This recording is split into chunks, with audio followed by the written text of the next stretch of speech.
شروع اللہ کے نام سے جو نہایت مہربان اور رحم کرنے والا ہے۔ یہ ایک صورت ہے جس کو ہم نے نازل کیا اور اس کے احکام کو فرض کر دیا،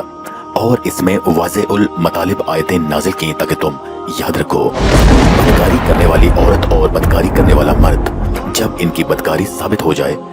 تو دونوں میں سے ہر ایک کو 100 درے مارو۔ اگر تم اللہ اور روز آخرت پر یقین رکھتے ہو تو شرع خداوندی کے حکم میں تمہیں ان پر ترس نہ آئے، اور چاہیے کہ ان کی سزا کے وقت مسلمانوں کی ایک جماعت بھی موجود ہو۔ بدکار مرد تو بدکار یا مشرک عورت کے سوا نکاح نہیں کرتا، اور بدکار عورت کو بھی بدکار یا مشرک مرد کے سوا کوئی اور نکاح میں نہیں لاتا، اور یہ یعنی بدکار عورت سے نکاح کرنا مومنوں پر حرام ہے۔ اور جو لوگ پرہیزگار عورتوں کو بدکاری کا الزام لگائیں اور اس پر 4 گواہ نہ لائیں تو ان کو 80 درے مارو اور کبھی ان کی شہادت قبول نہ کرو، اور یہی بد کردار ہیں۔ ہاں، جو اس کے بعد توبہ کر لیں اور اپنی حالت سنوار لیں تو اللہ بھی بخشنے والا اور مہربان ہے۔ اور جو لوگ اپنی عورتوں پر بدکاری کی تہمت لگائیں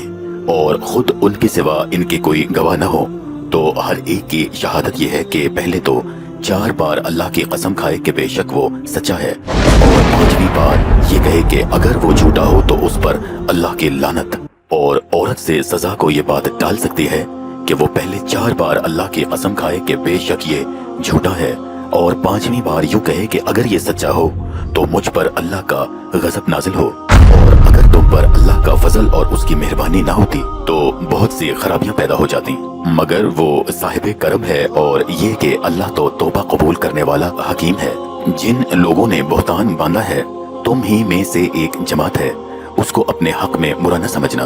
بلکہ وہ تمہارے لیے اچھا ہے۔ ان میں سے جس شخص نے گناہ کا جتنا حصہ لیا اس کے لیے اتنا ہی وبال ہے، اور جس نے ان میں سے اس بہتان کا بڑا بوجھ اٹھایا ہے اس کو بڑا عذاب ہوگا۔ جب تم نے وہ بات سنی تھی تو مومن مردوں اور عورتوں نے کیوں اپنے دلوں میں نیک گمان نہ کیا، اور کیوں نہ کہا کہ یہ تو صریح بہتان ہے؟ یہ اپنی بات کی تصدیق کے لیے 4 گواہ کیوں نہ لائے؟